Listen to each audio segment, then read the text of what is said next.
Hi guys, I just got done watching 2007's The Deaths of Ian Stone, which was a After Dark Horror Fest, 8 films before you die. Watch it. Basically, which one of those After Dark things? That's it. After Dark Horror Fest things that were happening every year. I don't know if they happen now, but they happen quite a bit around 2007. Like, makes me sound like a noob. Anyway, so I got done watching it, and I got to be honest, it's a bit of a weird movie because there's like it makes you think of all these other things like Quantum Leap and Groundhog Day and The Matrix and I don't know, all this other stuff. It's just so weird. But anyway, so it stars Mike Vogel, Jamie Murray. Whoa, Jamie Murray, Gods of the Arena. Christina Cole, Michael Feist, Charlie Anson, Michael Dixon, George Dillon, Marnix van der Broeke, and a whole load of other characters. So basically, we meet Ian, and he's basically playing ice hockey. He lets the team down. He goes, "Can't we carry on because the game ends?" Basically, and he goes, "Can't we carry on? There's 2 seconds left on the, on the timer thing, on the countdown." And the coach says no, because that's the end of the game.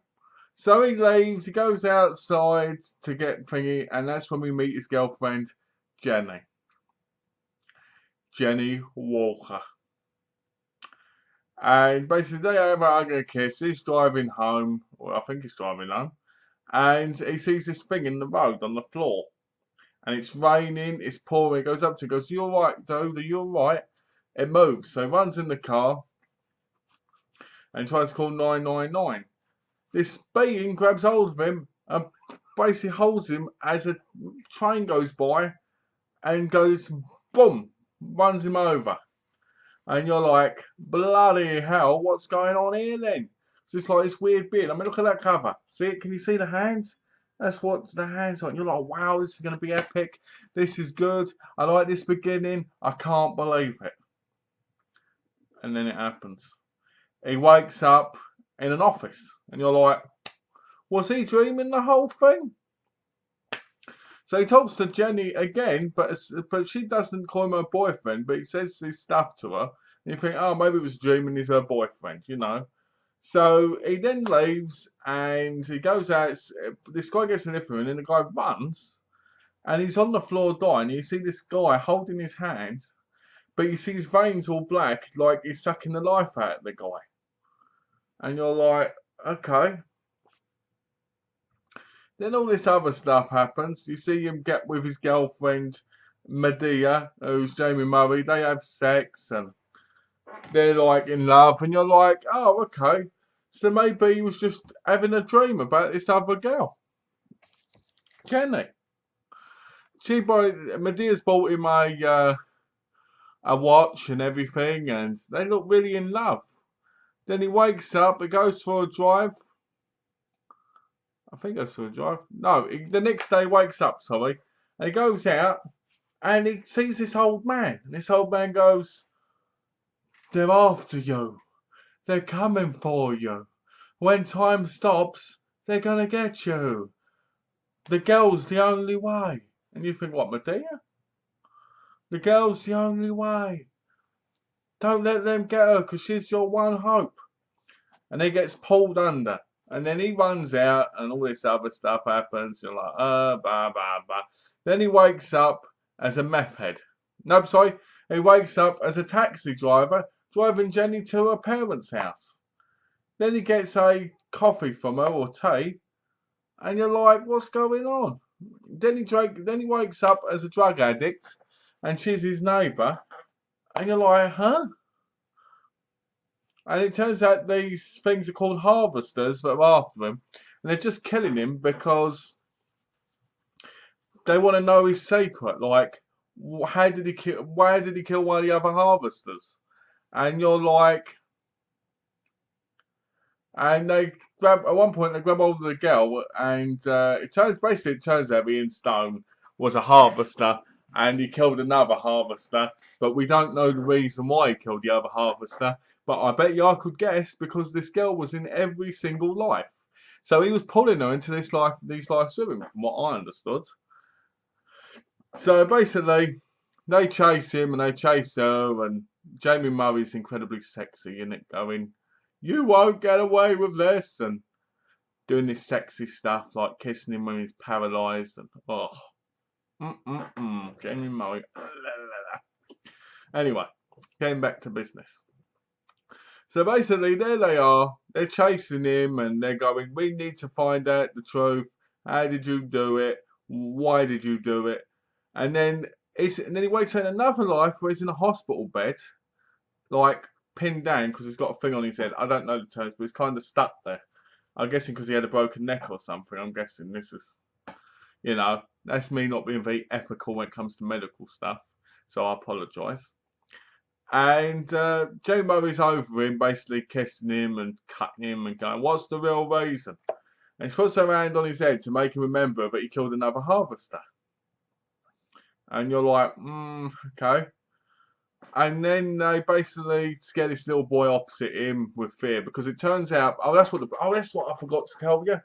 When he's the drug addict, him and Jenny, they run onto the train, and Gray, who's basically another harvester who's good, yeah, that's right, it's on the train, and he goes to him. This is what I talked to him earlier, where he got dragged away. He says to Ian, he says this: "Do you want to know how we get our energy and how we heal? Ian, let me show you." And the bloke gets on the train, and I don't know what it was, but Gray was looking at him like this. And it looked like he was trying to give him a sexual stare, like, "Hey baby, I'm gay. Meet me in the train toilets." And then the bloke looks at him, turns into this big, massive black harvester, and the bloke goes, and basically they feed on the fear. But as Gray tells Ian afterwards, they've got so addicted to it, but the addiction's having the fear before death. It's even greater and even more powerful. So they could suck in the energy more, and it's kind of like an addiction. So they turned evil, and instead of just getting the fear, which, let's be honest, it's a lot like Monsters Inc. The fear, but except they're sucking it out, and you're like, this movie's a mishmash of all these different movies put together, and you're like, wow. It's not bad in that sense, because it's actually quite cool that all these things are going together. So anyway, going back to the present story. So while she's doing it, she's dressed in this red outfit, and the guys are dressed in these black outfits with the shades on, like the sunglasses. And all I kept thinking about was the Matrix with Neo. I was like, what, have we entered the Matrix now? Ooh, are they going to run up the wall and go in slow motion, like, and stop bullets? I was like, bloody hell, you know what I mean? So, basically, Gray turns up again in a wheelchair, looking even worse. Looking like a zombie, practically, and he's going, "Love has changed you, Ian. Love has changed you. Just like it changed me. That's right, I was an evil harvester too. And then I fell in love. But they killed the love of my life. And now I just don't want to live anymore. And in order to beat me, and you need to suck some life out of somebody. And you need to get strong." And you're sitting there going,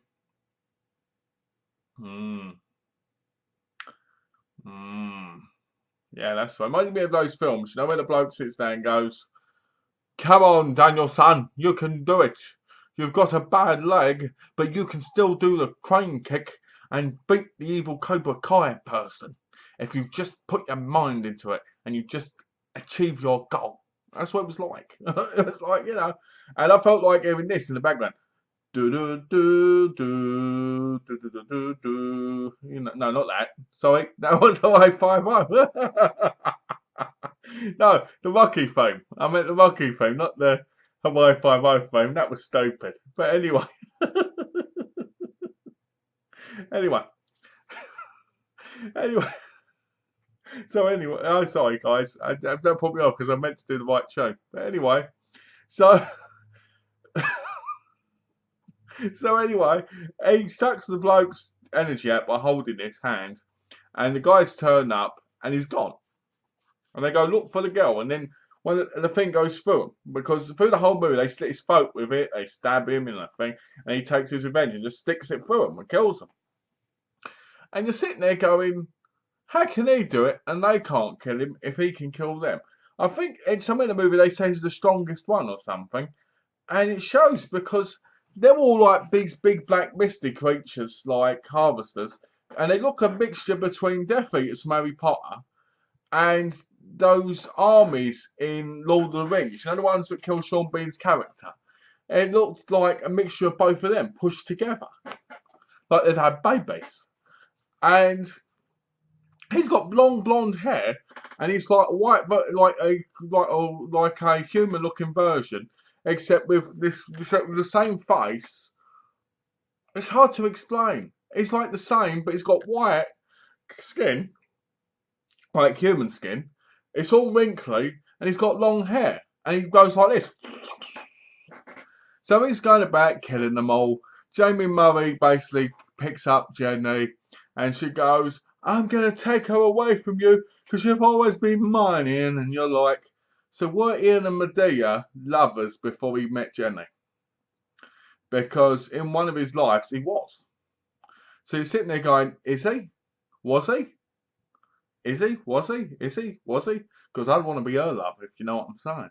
Woohoo! Anyway, so he basically decides he's going to stab Jenny right through the belly and kill Medea in the same kill. As Medea dies, he holds Jenny and he goes, don't worry, you won't remember any of this. And then you see him back in the life of him playing ice hockey and her turning up going, hey, how you doing, baby? And you're like, oh, okay, so he took her back to the life he liked the most. And that's when it happens. He makes eye contact with, I think, his coach, if I'm correct. And he goes to see him because he goes, I've got to go do something. I'll be back, Jenny. And for some reason, the coach is a harvester going. And then at the end, you see Ian get ready to kill him. And you're like, okay, so this is the end of the movie. So let me be honest with you. I liked the movie to a degree. I thought, to be honest, it was a whole load of stuff mishmashed together. And I thought it could have been far better if the story had been different. From what I heard, the writer had actually had a deeper plan for it, but studios wanted to change it a little bit. Studios seem to love doing that, and I think that's why we get a whole load of terrible movies. For a low-budget movie, it's not a bad movie at all. I mean, it's quite interesting, but it's one of those films where makes you think of, you know, like Tales from the Dark Side and Tales of the Crypt and all those other films, those horror fudges. It reminds you of one of those films, one of those things that should have been one of those films. Because it's that kind of story, if you ask me, where things just go weird all of a sudden.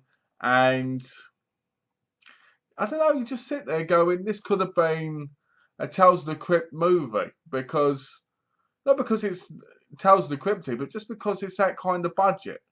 And it's that kind of story where everything's kind of stolen, but at the same time there's a little bit of originality to it. I did like all the performances though. The four main stars were Mike Vogel, Jamie Murray, Christina Cole and Michael Feist. And I thought they all did their jobs really well. Even though after the chat with Gray, I kept calling him Stone Danielson. Because I kept calling him come on Danielson. But it was interesting. The story was okay. Like the first half of it is quite good. It's quite thrilling. Quite like, oh, what's happening? What's going to happen next? Why does he keep dying? Why does he keep being brought? Why is he back to life again? And then you're just like, after that, you're like, it slowly goes a bit downhill, and you're like, oh, it's a bit of a chore now. It's not horrible, but it's just getting a bit, you know. But the ending picks up, and it kind of goes from being a thriller, horror, to being the Matrix, to being like it's turned into a superhero, killing people. killing, you know, the other harvesters. And you're just sitting there going, I would have liked a better ending to the film. Like, instead of Gray talking to him at the bed and kind of giving him power, I would have liked some sort of inner power to be unlocked by itself. I don't know. It just kind of felt like you were constantly being walked through it near the end. You know? And like, Gray, there was no explanation why Gray wasn't killed by him. I guess he had his life repeated as well, I guess. But then if, you know, I don't know. It was a bit weird. But anyway. Did I like the deaths of Ian Stone? Yeah, I did. I didn't mind it. I could watch it again.